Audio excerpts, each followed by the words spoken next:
Bueno, comenzamos. Buenas tardes a todo el mundo. Gracias por acercaros al Cuarto Real de Santo Domingo y muy amables por estar aquí presentes hoy. Recibid un cordial saludo y bienvenido a nuestra charla sobre crimen y misterio en Granada. Soy José Luis Carretero Rosales, presidente del equipo Radio. Un placer contar con vuestra presencia esta tarde, la última actividad que va a ser de este año del equipo, ¿no? Y de nuestra asociación, ¿no? Con la que esperamos que disfrutéis tanto como nosotros hemos disfrutado preparándola, ¿no? En especial agradecemos a Cuarto Real de Santo Domingo por su entera disposición y genuino interés desde el principio en cedernos este maravilloso, por decirlo de alguna manera, porque nos encanta, marco sin parangón, este sitio tan especial, ¿no? Para nosotros es importante esta iniciativa, pues permite abrir espacio en Granada, donde el misterio, como ya sabéis todos los seguidores nuestros, lo hemos llevado a partir de 4 años para adelante, ¿no? Y ahora estamos dentro de Granada haciendo varios proyectos, ¿no? También los enigmas, la crónica de sucesos, la literatura y la criminología, por último. Esperamos que tengan cabida y ocupen el lugar que les corresponde. Ya que hemos podido introducir en la ciudad el primer congreso de Crónica Negra que tuvo lugar en junio, Crónica Negra y Criminología, nos vemos en el deber de traer también durante todo el año ponentes de primer orden que harán nuestra delicia, sin duda, con su intervención. También relacionadas con este tema de Crónica Negra, de misterio, de literatura. Como saben aquellos que nos siguen, el equipo Rodive ha optado siempre por traer los mejores ponentes en el tema que ha tocado en cada ocasión. El formato Charla Rodive fue sin duda el primero fuera de nuestros congresos y conferencias, y este que tenéis aquí presente. Vamos a hacer a partir de ahora charlas con este formato, ¿no? Un conferenciante, un ponente o 2 ponentes, ¿no? A través de este formato monográfico, como sabéis, hemos tocado diversos campos. En este que hoy nos ha reunido aquí, queríamos traeros por una parte uno de los mejores especialistas españoles del personaje legendario como el que más, ¿no? Que es nada más y nada menos que Sherlock Holmes, ¿no? Un personaje que al final fue incluso más famoso que su propio creador, Arthur Conan Doyle. Después nos explicará despacio, y la verdad es que todos vamos a disfrutar de esta ponencia. Y también traemos... redescubrimos un personaje tan grande y le hemos querido también rendir un homenaje y traer a Sherlock Holmes a Granada de alguna manera, ¿no? Por otra parte, queremos también hundirnos esta tarde en la oscuridad de la mente humana, tratando de comprender cómo funcionan los pensamientos y la mecánica psíquica de estos depredadores sociales. Y para explicarnos magistralmente me refiero obviamente a lo que son los asesinos de serie y a lo que son ciertamente criminales, de las que nos va a hablar nuestro amigo José Manuel Frías, y a continuación va a presentar, como merece la pena verdaderamente, nuestra compañera y amiga Estefanía Fernández, que os la voy a dar paso directamente a ella porque ya me he comido demasiado tiempo. Así que muchas gracias a todos, un cordial saludo y gracias por estar aquí esta tarde.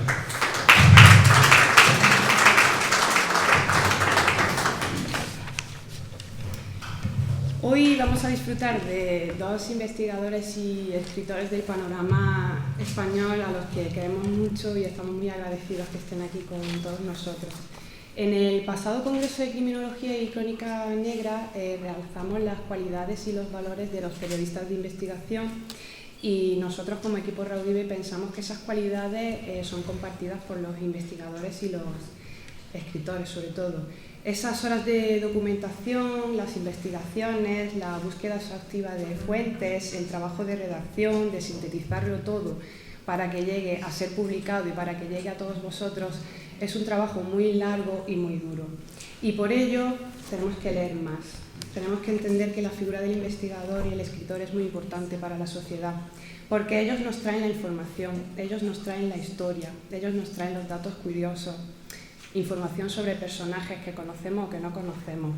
¿Qué sería de nosotros sin los antiguos cronistas? Porque ellos son los que nos han traído la historia y por ello lo conocemos todo. Por ello, a personas como Mariano y José Manuel tenemos que darles las gracias para que sigan con su trabajo y con su vocación. Voy a dar paso al primer ponente de la tarde, que va a ser José Manuel. Este malagueño lleva más de 20 años dedicándose al periodismo de investigación. Ha sido y es colaborador habitual en varios medios de comunicación, tanto en televisión como en radio y en prensa. Podemos verle en varias investigaciones, sobre todo en Cuarto Milenio, que lo hemos podido ver recientemente, y sobre todo podemos seguirle en su canal Pues el Alquimista. Actualmente participa también en radio en el programa La Noche de Adolfo Arjona en Canal COPE, y además de todo esto realiza unas visitas guiadas sobre crímenes en Málaga, en las que podemos destacar la de Rutas, Crímenes en Málaga y Cortijo Jurado, muy interesante. Además, no podemos olvidar que es autor de varios libros, entre los que podemos destacar los que son sobre rutas en ciudades Málaga, Granada, Sevilla y Extremadura misteriosas. Destacamos también Tras las huellas de Fray Leopoldo de Alpandeire, Canción de cuna y Galería de asesinos sin alma. Hoy su ponencia lleva como título En la mente del asesino. Esta mente es todo un misterio. ¿Qué pasa dentro de ella para que una persona de un momento a otro se convierta en un asesino? Vamos a ver qué nos cuenta José Manuel. La mejor manera pues, ha sido como la ha hecho él, investigando sobre la vida de estos psycho killers. Nos va a hablar de varios de ellos. Aquí tenemos algunos libros donde él ha podido hablar de ellos y sobre todo el último, que va a ser el protagonista en parte de su ponencia, que es H.H. Holmes, El Hotel de los Horrores. Así que sin más, doy paso a nuestro ponente, José Manuel. Un aplauso.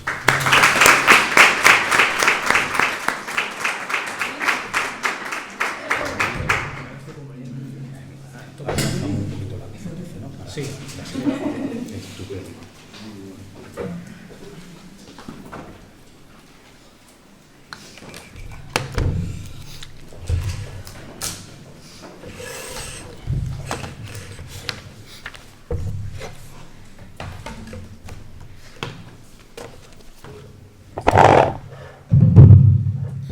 ¿Qué tal? Buenas tardes a todos, bienvenidos. Ante todo quiero agradecer por supuesto a mis compañeros del Grupo Raudide que me hayan invitado a dar esta ponencia y a todos vosotros por estar aquí. Hoy vamos a hablar de criminología, vamos a hablar de crónica negra. Entiendo que es una temática que también os atrae, por eso estáis aquí. Yo creo que a casi todo el mundo, porque aprender de la criminología nos permite aprender de ese gran misterio que es la mente humana, ¿no? Saber cómo de la noche a la mañana una persona que aparentemente es normal se puede convertir en un asesino, puede llegar a matar a un semejante. Eso en cierto modo es una especie de aberración social o de aberración antropológica, porque el ser humano desde la prehistoria ha tendido siempre a lo contrario, ha tendido a unirse, a formar grupos humanos, a formar tribus, a formar civilizaciones, para intentar afrontar los problemas de una manera un tanto multidisciplinar, ¿no? Con lo cual el hecho de matar a una persona sin un motivo concreto, aquí no hablamos del asesino casual que mata por algo concreto, sino la persona que mata a otra sin que siquiera conozca a la víctima, es algo extraño, es una especie de aberración. De hecho, yo creo que si metiéramos, por ejemplo, en esta habitación a dos perros hambrientos y cerramos todas las puertas, es posible que al final se coman el uno al otro en el momento en el que ya no puedan más. Si metemos a dos personas, intentarán escapar, porque es posible que uno tenga que ayudar al otro porque la salida esté arriba. Luego igual si no pueden escapar se comen también, pero incluso en ese caso siempre hay una tendencia social que impide a algunas personas hacer daño de esa manera a un semejante. Por eso es curioso aprender de la criminología y saber cuáles son sobre todo los ingredientes, los resortes que saltan en una mente humana para que pueda llegar a matar a un semejante. Hoy vamos a hacer un recorrido por algunos de esos personajes. Los he tratado en algunos de mis libros, siempre intentando huir del morbo, ¿no? Ese morbo que es natural en el ser humano, pero que creo que no es ni siquiera necesario. Es cierto que en libros como Galería de asesinos sin alma o como El Hotel de los Horrores, al final tienes que describir situaciones que son absolutamente espantosas, pero siempre he intentado huir de ese morbo. Así que vamos a hablar de algunos de esos personajes, vamos a hablar de los asesinos que nacen con ciertos problemas mentales que le empujan, a pesar de nacer y de tener una infancia completamente normal, al crimen, y de aquellos que se hacen, aquellas personas que han sufrido en su infancia situaciones bastante complicadas y que luego, curiosamente, cuando se convierten en adultos, intentan de alguna manera reproducir en los demás aquel sufrimiento que ellos han vivido en su infancia, ¿no? En muchos casos existe como una especie de gratificación psicológica, de gratificación incluso a veces sexual, ¿no?, cuando se cometen ese tipo de asesinatos. Así que vamos a hablar de algunos de ellos. Por ejemplo, podríamos empezar por un personaje llamado Albert Fish. Vamos a ir poniendo algunas fotografías de fondo.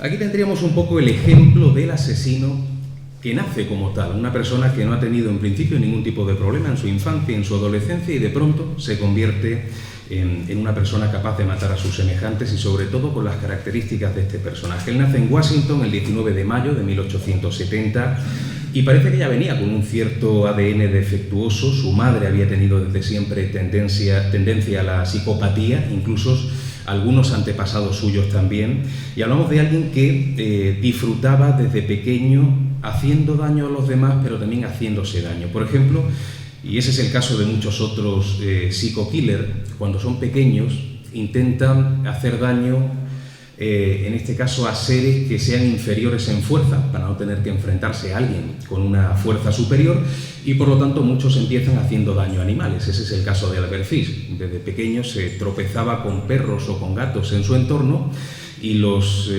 mataba, los mutilaba, escondía en su habitación fragmentos de aquellos animales, pero también disfrutaba haciéndose daño a sí mismo. De hecho, él fue ingresado desde pequeño en un orfanato, y parece que desde el principio los compañeros empezaron a acosarlo, empezaron a darle tremendas palizas, y él parece que lo buscaba, parece que se sentía bien, que tenía un cierto placer, ¿no?, en ese sentido, y buscaba que los demás le pegaran.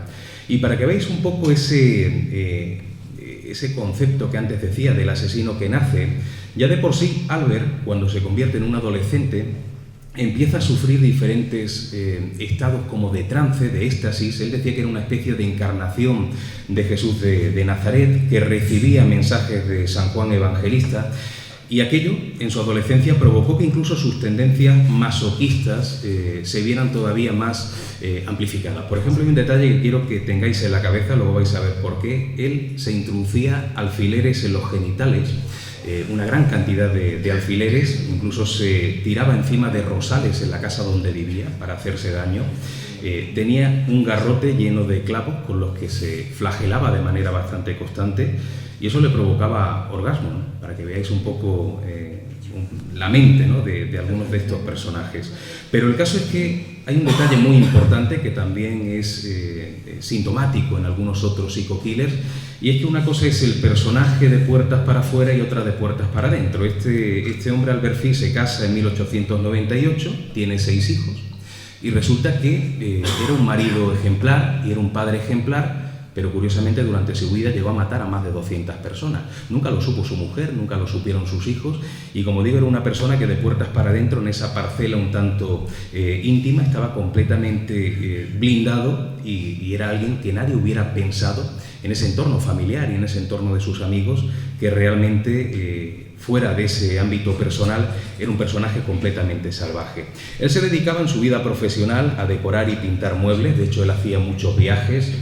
Curiosamente nunca regresaba al lugar al que había viajado, a la ciudad a la que había viajado. El motivo estaba en que solía abusar de niños en ese entorno, y por eso nunca regresaba, para que no fuera identificado. Y os voy a hablar de las 2 primeras víctimas. Luego entraremos en algunos detalles un poco escabrosos de qué hizo con ella, pero la primera era un niño llamado Billy Gaffney. El 11 de febrero de 1927 este niño estaba jugando en la calle, en la zona de Brooklyn. De pronto aparece este anciano, que como estáis viendo en la fotografía, no concretamente en esta, que es el momento en el que fue ajusticiado, pero era un personaje casi con un cierto rostro venerable, ¿no?, de anciano bastante benévolo, y no le costó mucho trabajo convencer a aquel niño para que se fuera con él. Luego hablaremos de lo que le hizo. La segunda víctima por la que fue detenido, y que incluso fue el caso más conocido, es la pequeña Grace Budd, de 10 años, y la historia comienza el 25 de mayo de 1928, cuando su hermano, Edward, él pertenecía a una familia con muy pocos recursos económicos, y por lo tanto Edward, que era un adolescente, decide poner un anuncio en el New York World para buscar trabajo. Quería de alguna manera ayudar de esa manera al ámbito familiar, ¿no? Aportando también su granito de arena. Y aparece un personaje, un supuesto granjero llamado Frank Howard, que le propone, a cambio de $15 semanales, trabajar en su granja. Ese anciano no se llamaba en realidad Frank, sino que es precisamente Albert Fish, y lo que buscaba era el secuestrar a esa niña. Luego entraremos además en esos detalles porque es bastante curioso. Cuando él visita a esta familia, lo que él pensaba en un primer momento era secuestrar a este adolescente, era matarlo, pero parece que se queda prendado de la niña, se queda prendado de la hermana, la secuestra de una manera muy disimulada porque él llega a entablar cierta amistad con el matrimonio, con los padres de estos dos niños, y en un momento determinado les propone el llevarse a su niña, la pequeña Grace, a una fiesta supuestamente de su sobrina, aunque él no tenía sobrina. Los padres en principio no tenían por qué desconfiar, a fin de cuentas era la persona que había contratado a su hijo, dejan que la pequeña se marche, pero la pequeña nunca regresa. De hecho, al día siguiente, muy preocupados, denuncian esa desaparición y la policía empieza a repartir una descripción de aquel anciano, pero pasan 6 años, parece que no hay forma de dar con él, y cuando estaban a punto de archivar el caso, el inspector Will King publica un artículo falso diciendo que ya han detenido al culpable de ese secuestro, y para que veáis también cómo funciona a veces la mente de estos psico-killers que quieren siempre su momento de gloria. El asesino Albert Fish, cuando ve aquel recorte de periódico en el que dice que ya han conseguido atrapar al asesino, se siente muy indignado y llega a mandar una carta a la niña, a la madre de la niña, a la madre de Grace. Os voy a leer la carta porque es bastante curiosa. Dice lo siguiente: el domingo 3 de junio de 1928, en su casa, Grace se sentó en mi regazo y me besó. Me propuse comérmela. Bajo el engaño de una fiesta, la llevé a una casa abandonada. Cuando me desnudé, ella se puso a llorar y trató de escapar. La sujeté y la desnudé por completo. Al verla patalear, la asfixié hasta la muerte. Luego la corté en pequeños pedazos para poder llevar la carne a mi casa. Guisé su rico y delicioso trasero. Tardé 9 días en consumir todo su cuerpo, pero no se preocupe, murió siendo virgen. El caso es que cometió un error porque en esta carta aparecía un símbolo de la Asociación de Socorros Mutuos de Choferes de Nueva York, y eso sirvió para que las autoridades rápidamente acudieran a esa asociación, dieran una especie de descripción, de retrato robot del personaje, y por lo tanto allí fue identificado en ese mismo momento. Le dieron la dirección de ese hostal en el que él se hospedaba y fue detenido el 13 de diciembre de 1934. Él empieza a dar detalles de esos crímenes que había cometido durante toda su vida, y fijaos si eran tan horripilantes que fue conocido desde ese momento como el vampiro de Brooklyn. Además era un personaje que confesaba sus crímenes de manera bastante orgullosa. Incluso aquellos agentes que tenían mucha experiencia en el campo de la criminología quedaron completamente horrorizados cuando escucharon cómo mataba y troceaba a sus víctimas utilizando ya no solamente sierras afiladas, sino cuchillos de un tamaño bastante grande, que siempre bebía la sangre que emanaba de aquellas víctimas, y que durante su vida él confesó haber matado a 400 niños. Lo que pasa es que solamente se pudo comprobar una cifra de 15. Y ahora vamos a pasar a la parte quizás más desagradable, porque dentro de las confesiones que realiza este hombre habla de lo que pasó con aquel niño, con Billy Gaffney, y lo que pasó con la pequeña Grace. En el caso de Billy dice que lo ató, lo amordazó, empezó a flagelarlo hasta que comienza a sangrar, que empieza a beber la sangre que emana de esas heridas.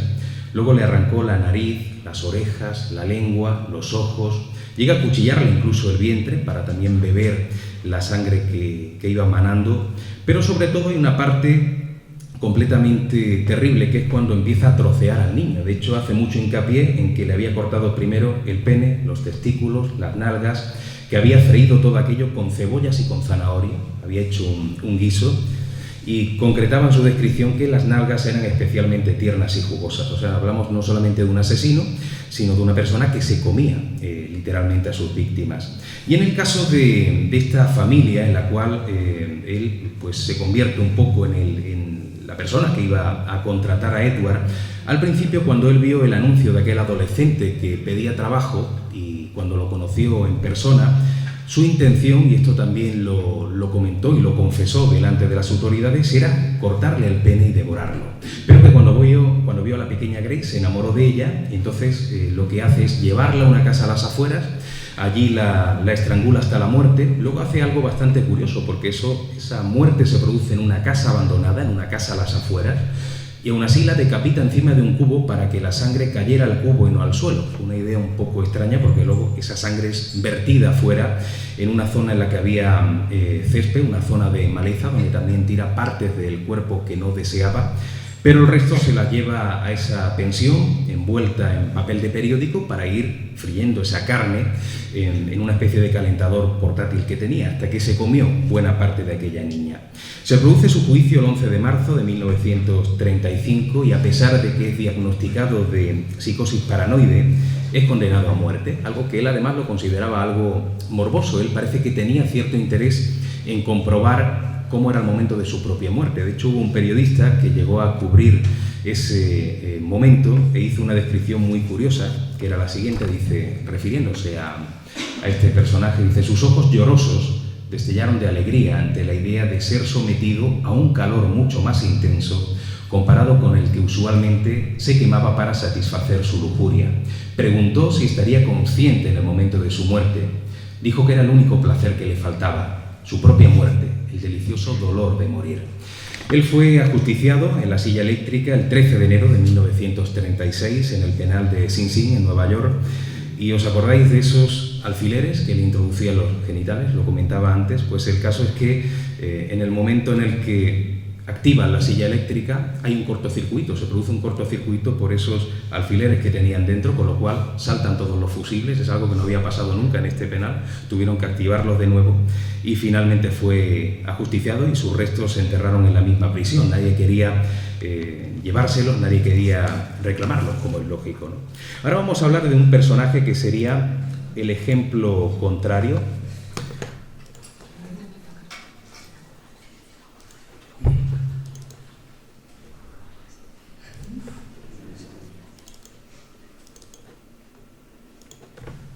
Bueno, este caso es fascinante, es uno de los personajes que más me apasionan y que aparecen dentro del libro Galería de asesinos sin alma. Creo que os va a gustar si no lo conocíais. Y sería un poco el asesino que se hace, ¿no? La persona que posiblemente, si no hubiera vivido aquellas experiencias en su infancia, hubiera sido alguien completamente normal, ¿no? Hablamos de Edward Gein. Él nace en La Crosse, en el estado de Wisconsin, en Estados Unidos, el 27 de agosto de 1906. Además, nace en un entorno familiar y social bastante tranquilo, en un ambiente muy religioso, con lo cual su familia era en cierto modo el garbanzo negro, ¿no? Su padre, George, era un hombre muy violento, un hombre que le agredía constantemente, que le daba tremendas palizas, pero sobre todo la persona que más le influyó fue su madre, Augusta, una mujer fanática, una mujer excesivamente religiosa, con una disciplina muy dura que volcó no solamente sobre Edward, sino también sobre su hermano. Pero el problema estaba en que primero nace su hermano Henry y la mujer, Augusta, estaba completamente obsesionada con tener una pareja, con tener una niña.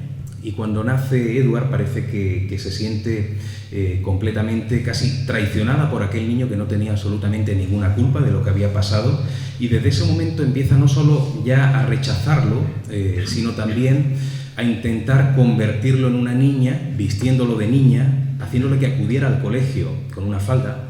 Ya podéis imaginar lo que eso provocaba en una escuela, que todos los niños se burlaran de él y que se convirtiera en un chaval pues casi sin contacto social, un chaval completamente retraído.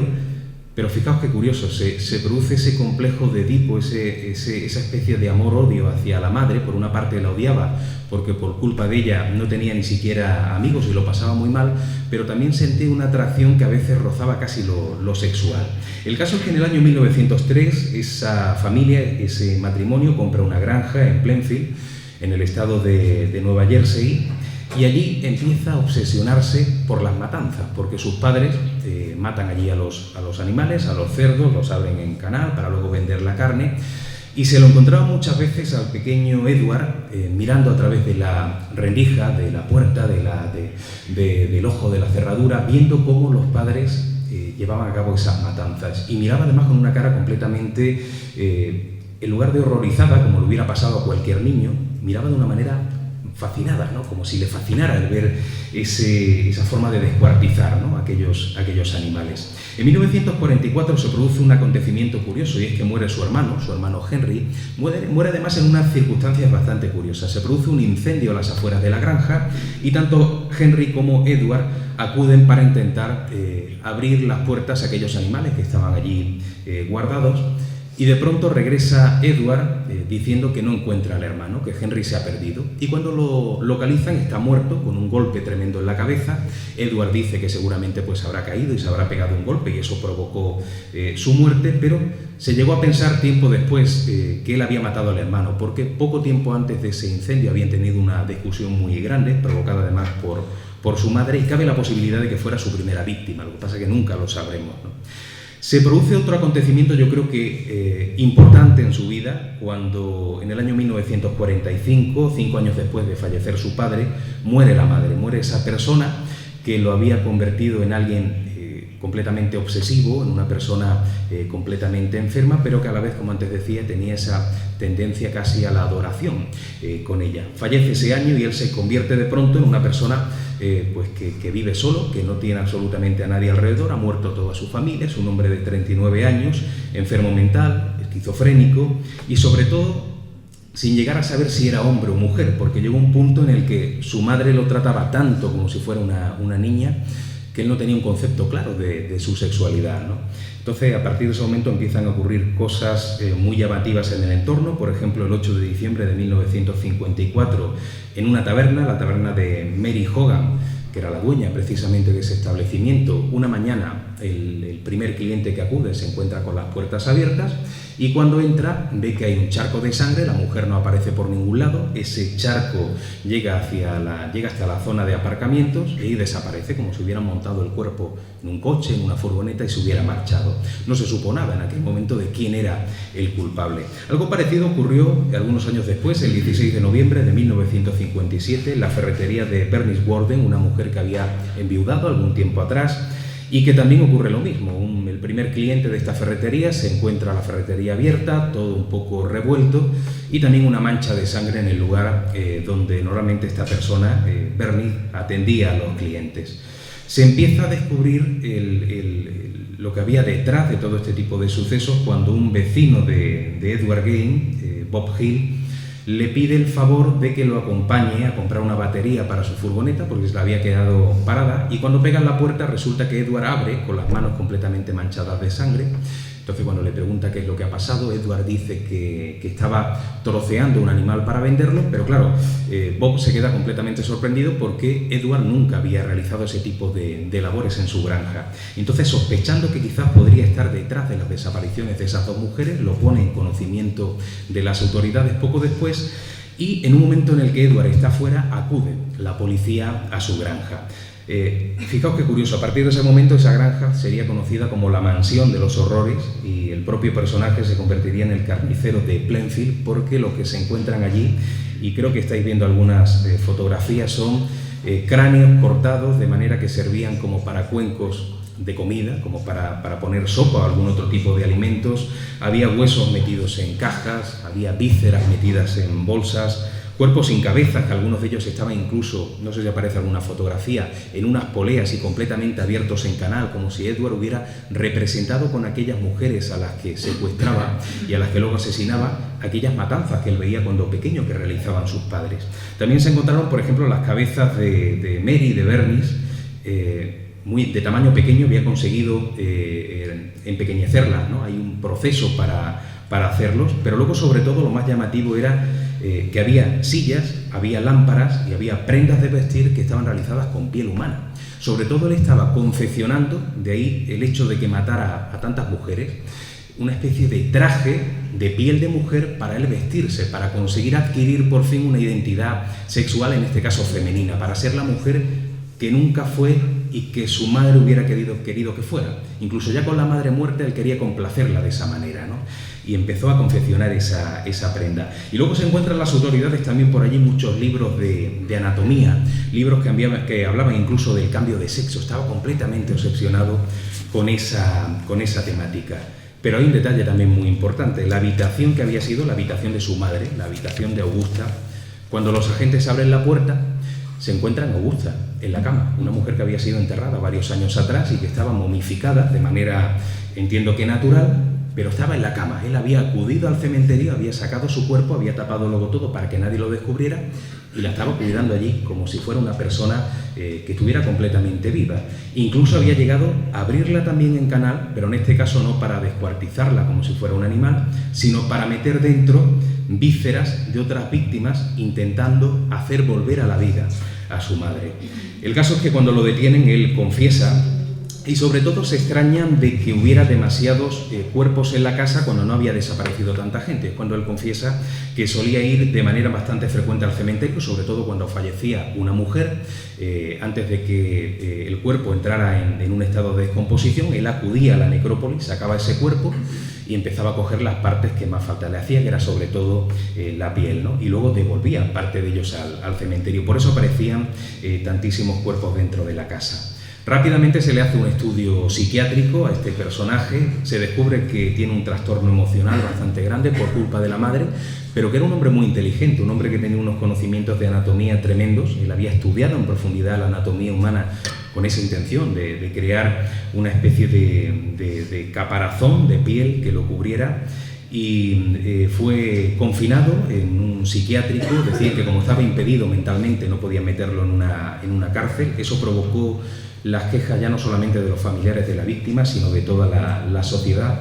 Pero el caso es que fue un preso modelo, ¿no? Un preso que se comportaba muy bien con todo el mundo, pero hay algo llamativo. Él decía que durante todo el tiempo que estaba en su celda olía constantemente a carne en descomposición, le venía siempre ese olor, era como si se hubiera quedado ya dentro, ¿no? De haber convivido dentro de esa granja, dentro de esa mansión del horror, con tantísimos cuerpos que se descomponían de manera constante.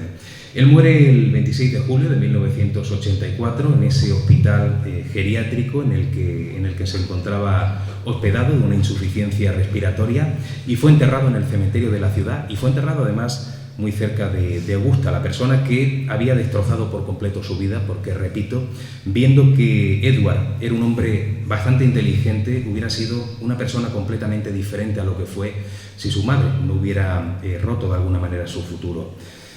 Esta historia empezó a crear un cierto morbo en el entorno en el que ocurrió, sobre todo en Estados Unidos. De hecho, la furgoneta fue comprada por un personaje llamado Bunny Gibbon, y en la feria anual del condado, un año después de la muerte de este personaje, empezó a cobrar 25 centavos por cada persona que entrara a la furgoneta donde él trasladaba a los cuerpos, ¿no? Y de hecho parece que mucha gente disfrutaba subiéndose a aquella furgoneta, hasta que finalmente las autoridades confiscaron el vehículo para que no ocurriera aquello, ¿no? De hecho tenía un cartel muy grande que decía: "Montes en el coche que transportaba los cuerpos", el coche de Edward Gain.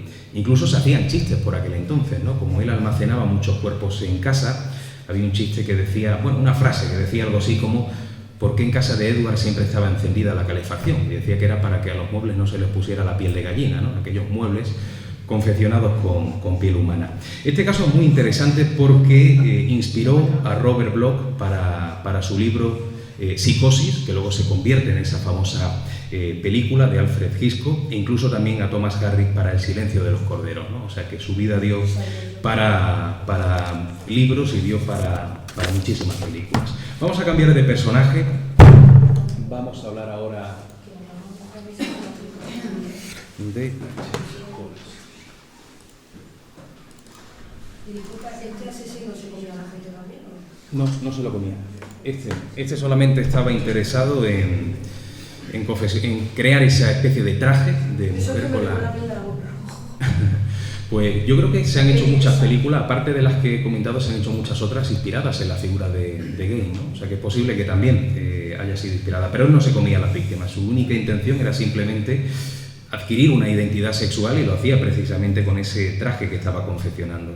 Pero ahora cambiamos completamente de motivo, de trasfondo en estos personajes, en estos psico-killers, porque hemos conocido a un asesino que nace como tal, que nace ya con una mente un tanto desquiciada, otro personaje como Edward Gain, que se hace precisamente por esa madre que, como antes decía, destrozó su futuro. Y ahora vamos a hablar de un personaje completamente distinto, Henry Howard Holmes, que es precisamente el protagonista de este librito que tenemos aquí, que es una biografía novelada Y aquí hablamos de alguien que no tenía en principio ningún interés en particular en matar a sus víctimas. Él era un hombre de negocios al que le daba igual destruir cualquier tipo de inconveniente que se pusiera por delante. Él no tenía interés en matar a nadie, pero si esa persona interrumpía sus objetivos, pues la mataba. Era una especie de hombre de negocios sin escrúpulos. Él nace el 16 de mayo de 1861, nace también en Estados Unidos. Su verdadero nombre era Herman Webster Mallet.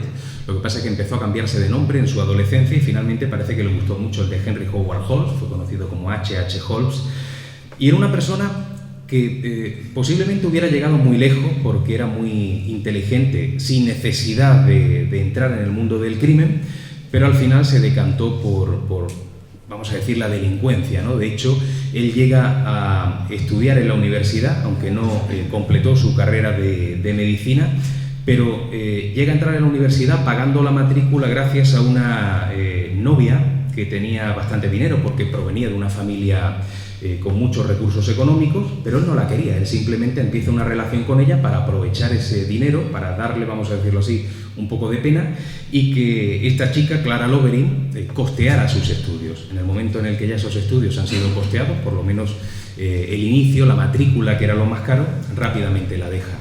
Y dentro de la universidad empieza a destacar como uno de los estudiantes más inteligentes, pero es despedido, es expulsado de la universidad porque llegaba a sacar cadáveres en mitad de la noche, a escondidas, para utilizarlos en otra serie de planes que se les pasaba por la cabeza, que era provocar incendios poniendo esos cuerpos allí, diciendo luego que eran otras personas completamente diferentes que se habían sacado pólizas de seguro y cobrar por lo tanto esos seguros, él haciéndose pasar a su vez por un familiar de la víctima. Pero no fue la única idea curiosa. Por ejemplo, en el año 1885, ya en su vivienda, una vivienda que había costeado también gracias a una mujer a la que había también enamorado y que se había aprovechado de ella.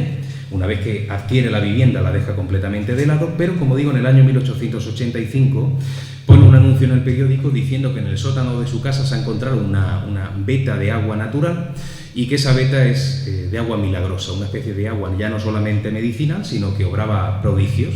Entonces, claro, muchos enfermos de la zona empezaron a acudir a la vivienda a comprar botellas de agua, supuestamente que tenía poderes para sanar enfermedades, hasta que finalmente fue detenido por las autoridades y ya no pudo seguir adelante con ese plan. De hecho, se le puso una multa bastante elevada, pero que él pudo pagar de manera muy holgada porque había conseguido mucho más dinero vendiendo aquellas botellitas de agua.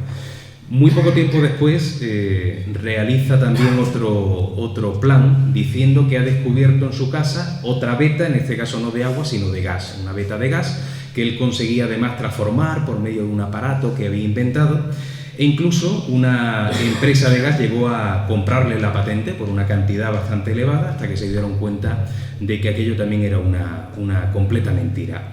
Pero digamos que hubo un cambio en su vida cuando en el año 1892 se casa con una mujer bastante adinerada también. Su intención era también quedarse con ese dinero. Una vez que se apropia de una cantidad bastante grande, se marcha de casa, pero ella lo denuncia y entonces va a prisión por estafa, y a partir de ese momento empieza a cambiar su mentalidad. Se da cuenta de que si engaña a aquellas mujeres y luego es denunciado, va a terminar en la cárcel, con lo cual la única manera de salir indemne de esos engaños es matando a su víctima.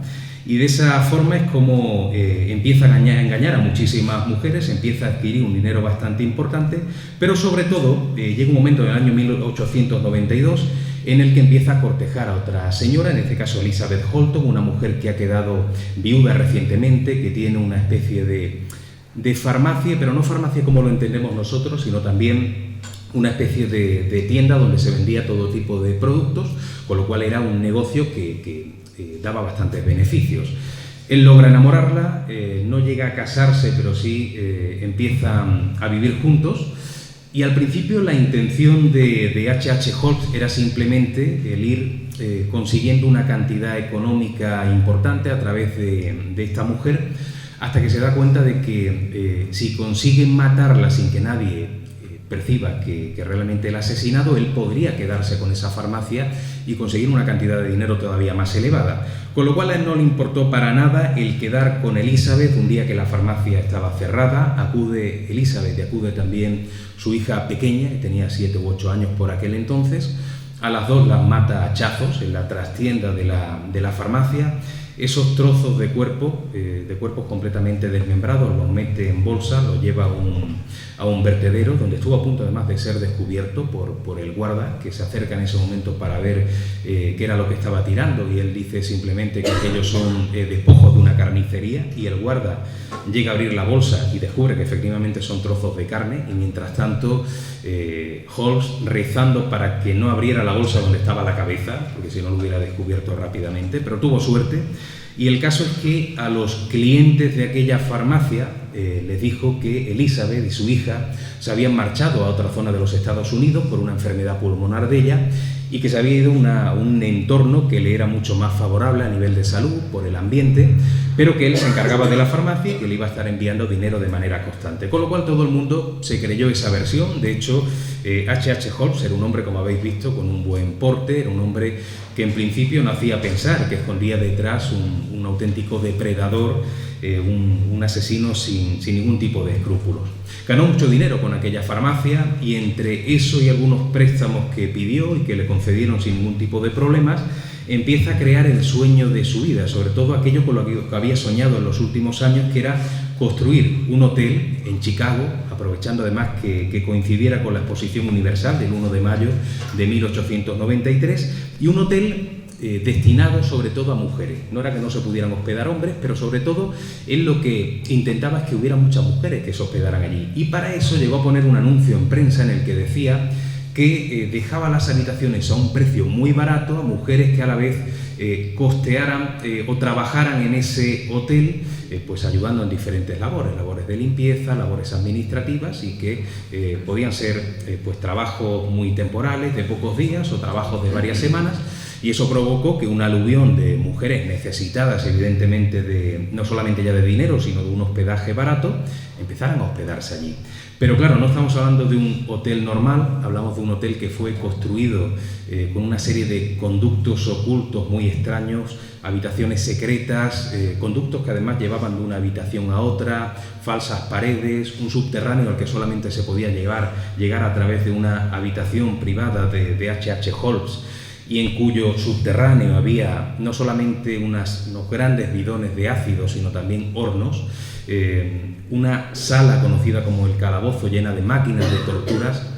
Y fijaos si era raro el plano de ese hotel que estáis viendo ahí, que tuvo que ser construido por diferentes cuadrillas de obreros a las que él contrataba durante unos cuantos días, luego lo despedía esa cuadrilla para que otra totalmente diferente realizara otra parte del hotel, de manera que no hubiera un solo obrero que conociera la totalidad del plano del hotel, ¿no? Porque hubiera sido muy sospechoso, sobre todo con el tema de los conductos que llevaban a diferentes habitaciones.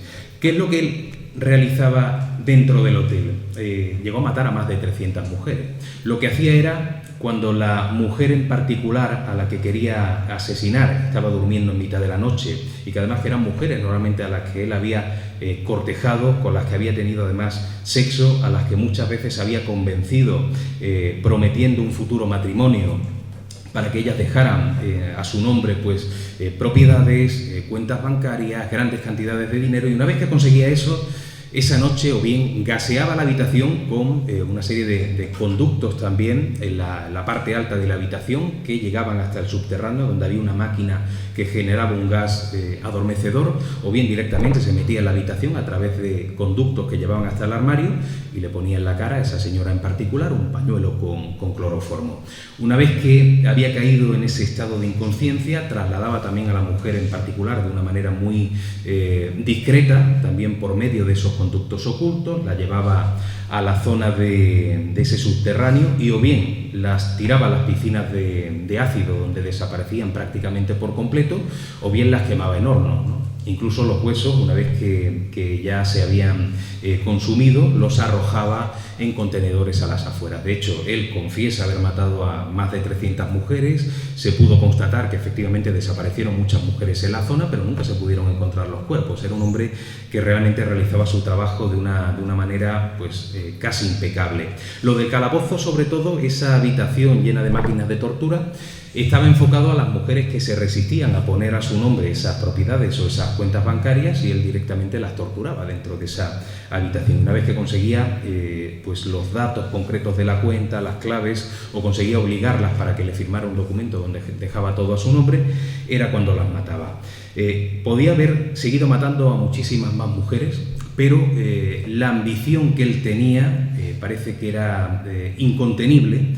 Y a pesar de que ya había conseguido una cantidad de dinero que le hubiera servido para vivir perfectamente bien el resto de su vida, y le hubiera sobrado incluso dinero, sigue planeando y sigue maquinando cosas. Va a visitar a un amigo que era una persona tan poco empática como él, que era Benjamín Pitezel, que era un hombre que en su juventud había, junto al propio H.H. Holmes, realizado diferentes actividades delictivas, y lo convence para que él se sacara un seguro de vida.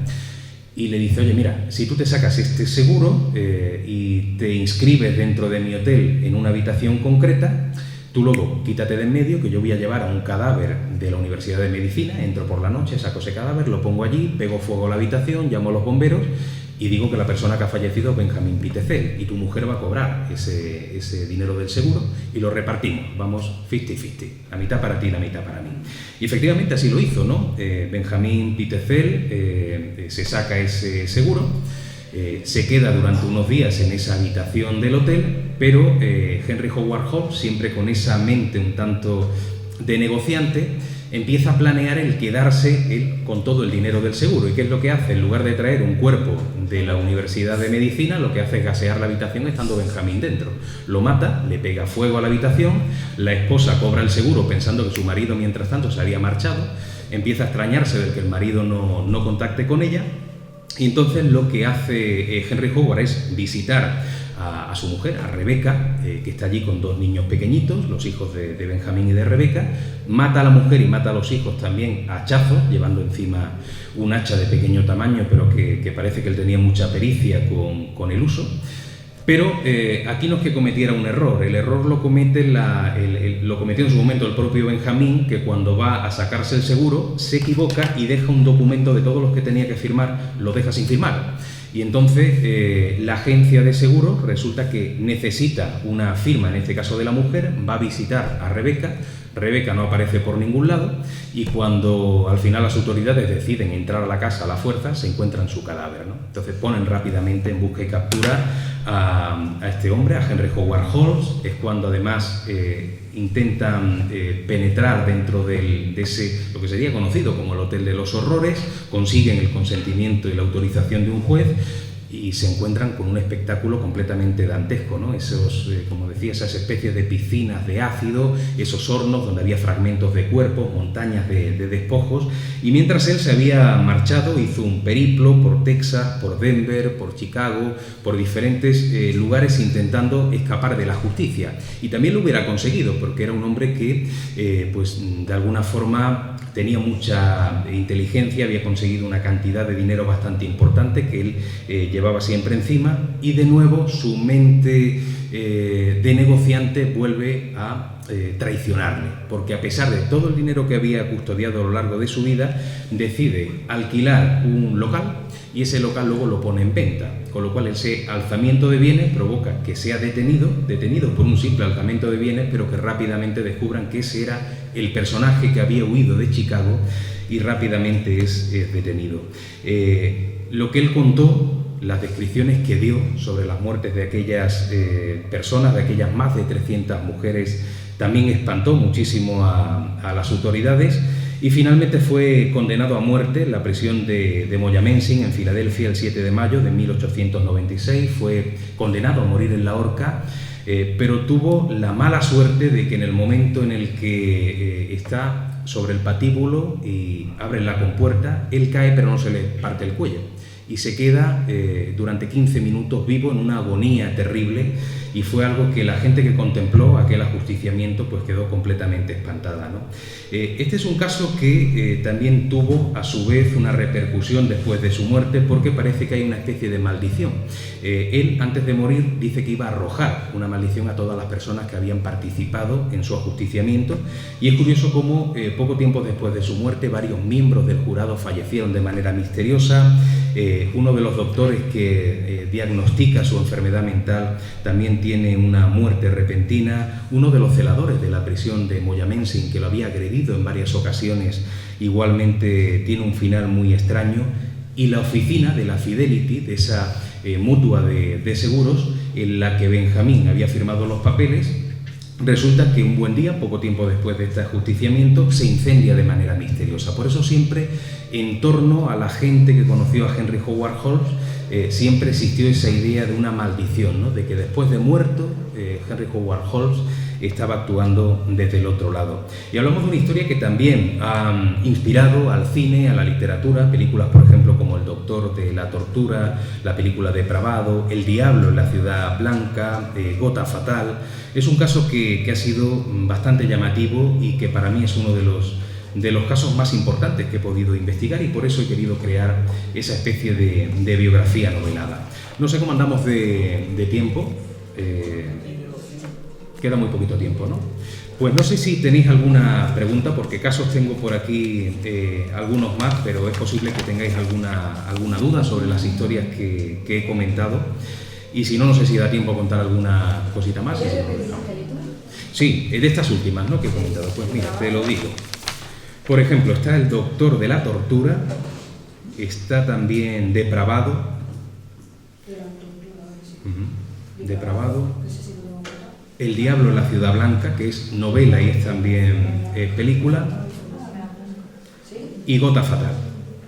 Gota Fatal también se hizo, si no me equivoco, un libro, además de... Fue primero un libro y... bueno, no es realmente, estos libros no son realmente su historia o su biografía, pero sí están inspirados en su figura, ¿no? Son libros y películas, las dos cosas, ¿no? Inspirado en su figura, no quiere decir que sea una especie de biografía suya, ¿no?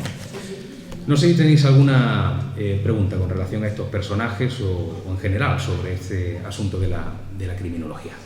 Sí.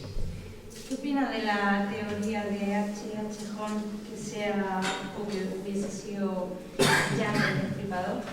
Hay ahora un es cierto que desde hace Claro, sí, desde hace algún tiempo se está hablando mucho de esa posibilidad. Yo no la comparto tanto, ¿no?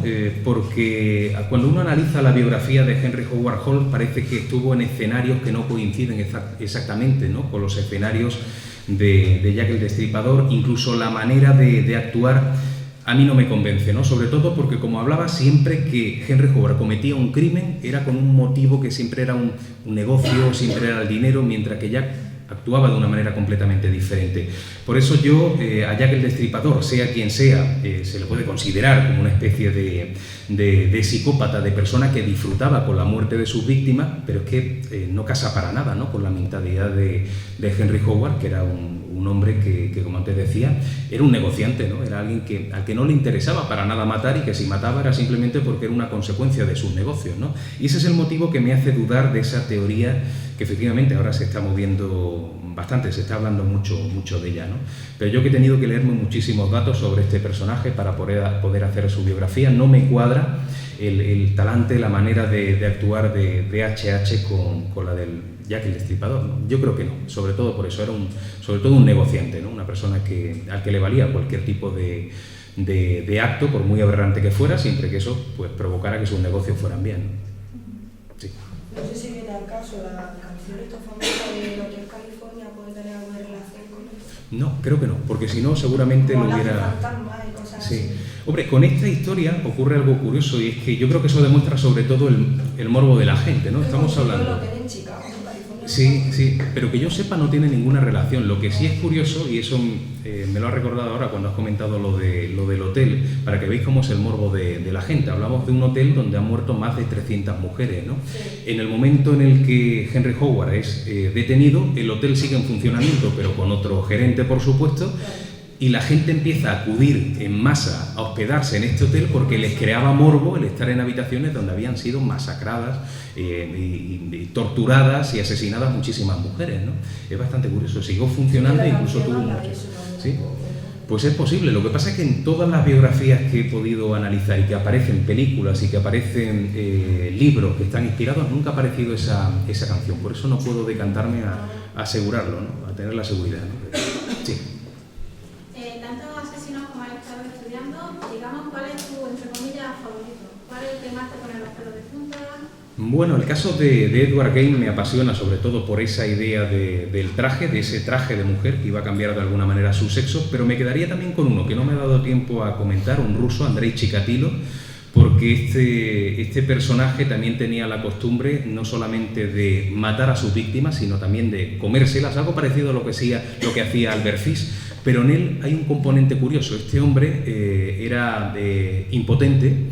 De hecho, él tuvo solamente 2 hijos en su vida de 2 relaciones sexuales con su esposa, no había podido tener más relaciones. De hecho, en su juventud, una de las veces que fue a abrazar a una chica, tuvo una eyaculación, entonces él a partir de ese momento empieza a obsesionarse, ¿no? con los problemas del sexo. Solamente conseguía llegar al orgasmo y tener erecciones cuando mataba de manera además brutal a sus víctimas, cuando se notaba que dominaba a la víctima, ¿no? En el momento mejor de darle 40 puñaladas a una chiquilla, ¿no? Y en ese momento conseguía esa erección que no había conseguido durante muchísimos años con su esposa, ¿no? Entonces ese componente de personaje con un problema mental grave que solamente se podía solucionar cuando ejercía ese dominio, me parece también, por una parte, espantoso, pero por otra parte fascinante, ¿no? Entonces Andrei Chikatilo me parece un personaje muy, muy, muy curioso. Durante el juicio tuvo que ser encerrado en una jaula porque intentaba atacar a la gente que estaba en esa sala de vistas e incluso llegó a desnudarse, llegó a masturbarse delante del juez. Supongo que esa parte era un poco para que lo consideraran un hombre loco y fuera transmutada esa pena de muerte por una cadena perpetua, pero al final fue ajusticiado, fue tiroteado, fue matado de esa manera, pero sin impactar las balas en su cabeza porque el cerebro fue comprado por una universidad para intentar encontrar en él el motivo de su psicopatía, cosa que por supuesto no se pudo descubrir, el cerebro era normal y corriente, ¿no? Así que ese es un personaje que me apasiona también, Andrei Chikatilo. ¿Y tu versión española? ¿Tu versión española del asesino? El personaje español, pues... hombre, hay muchos personajes curiosos que aparecen además en Galería de Asesinos sin Alma, desde casos recientes como el de José Bretón hasta el asesino de La Katana, que el joven... Quizás el de La Katana me llama la atención por esa obsesión que tenía el personaje con un juego que era Final Fantasy, con un personaje concreto dentro del juego, y cómo él se aísla completamente de la vida real, se crea su mundo y en ese mundo sobraba su familia, y encarnando el papel de ese personaje con una katana que había sido regalada por su propio padre, aniquila a toda la familia, incluso una hermana pequeñita que tenía un retraso mental, ¿no? O sea, es un personaje español que también me llama la atención por eso, ¿no? ¿Cómo puede alguien llegar a obsesionarse tanto con un personaje de ficción y llegar a encarnarlo de manera que cometió los mismos actos que cometía el personaje de ficción en el videojuego? Quizá era José Rabadán, el asesino de La Katana, sea uno de los más llamativos también de aquí de España. Sí. Yo quería saber si has estudiado alguna vez el personaje del perfume. ¿Cómo? El personaje del perfume, que hacía la esencia, ¿no? Sí, se han dado muchos casos de incluso asesinos que han actuado igual que el personaje de la película, que tenían obsesión por el tema del olor, ¿no? Pero dentro del libro de Galería de Asesinos sin Alma creo que no incluyo a ninguno, ¿no? Pero sí se han dado algunos otros casos, ¿no? De personas que estaban completamente obsesionadas, ya no solo por el olor, sino también por el sabor, gente que actuaba de esa manera. De hecho, hay un asesino muy curioso, ese sí lo incluyo, que es el asesino del Zodíaco en Estados Unidos, que parece que tenía una obsesión por el olor, pero el olor hormonal que nadie captaba y solamente él, porque él mata a sus víctimas a las que no conoce, son todas víctimas femeninas, mujeres que tenían la menstruación en ese momento, pero él sin saberlo, todas sus víctimas tenían la menstruación. Entonces se llegó a la conclusión médica, porque no existía ninguna otra conclusión, de que era capaz de captar ese olor hormonal, con lo cual tenía una especie de don que el resto de personas no tiene, ¿no? Quizás sería el personaje más parecido a la historia del perfume. Es otro personaje fascinante que han pasado, me parece, más de 40 años y todavía no se sabe quién es el asesino del Zodíaco, ¿no? Con lo cual ese sí es un crimen perfecto, el crimen que no se llega a descubrir, ¿no? Es un personaje también fascinante, al que no conocemos, un personaje anónimo. Bueno, Tenemos por tiempo, vamos ya colado. Bueno, pues la última. A mí me gustaría saber hasta qué punto es cierto, ¿no?, que se comenta que la personalidad psicópata suele tener en común que tengan un trastorno obsesivo-compulsivo. Sí, de hecho yo creo que hay que diferenciar bien lo que es el psicokiller del psicópata. Quiero decir, todos los psicokillers son psicópatas, pero no todos los psicópatas son psicokillers. De hecho, yo creo que en el fondo psicópatas somos todos en mayor o menor grado, y efectivamente el trastorno obsesivo-compulsivo es una psicopatía y yo creo que todos lo tenemos. Yo tengo la costumbre muchas veces, cuando voy incluso a una librería y veo que hay un libro que está doblado, lo pongo derecho. Una vez, no sé en qué tienda fue, me llegaron a preguntar a mí por un libro, pues pensaban que yo era el dueño de la tienda, porque los colocaba bien. Eso es una psicopatía. Todos en mayor o menor medida lo tenemos, ¿no? Entonces nunca hay que confundir al psicokiller, al asesino, con el psicópata, ¿no? Entonces, efectivamente, el trastorno obsesivo-compulsivo es una psicopatía en un grado muy bajo, ¿no? Si vas subiendo en ese grado, ya te vas encontrando con gente pues mucho menos sociable, con gente que tiene sociopatía, hasta que finalmente sí puedes llegar a una psicopatía que te llegue a matar, que llegue a empujar a la persona a matar a un semejante. Pero yo entiendo, y lo he hablado con gente entendida en el campo de la psicología, de que psicópatas somos todos, ¿no?, en mayor o menor medida, y todos tenemos nuestros trastornos obsesivos compulsivos, ¿no? Pero muy pocos psicópatas llegan a ser psicokiller, evidentemente, y por suerte. Y no quiere decir que todo el que haya vivido en su infancia abusos por parte de sus padres, de sus compañeros, se vayan a convertir en asesinos. Es un porcentaje mínimo. Habitualmente la gente que sufre esa infancia terrible intenta montar luego plataformas para defender a niños que estén en la misma situación, pero un porcentaje mínimo, un 0, algo, que no sé exactamente cuál es, pero que es muy ruidoso, que es la persona que intenta representar en su vida de adulto aquello que han vivido, ¿no? Pero psicópatas somos todos, ¿no? Bueno, sí, ya pues un poquito tiempo, ¿verdad? un aplauso fuerte para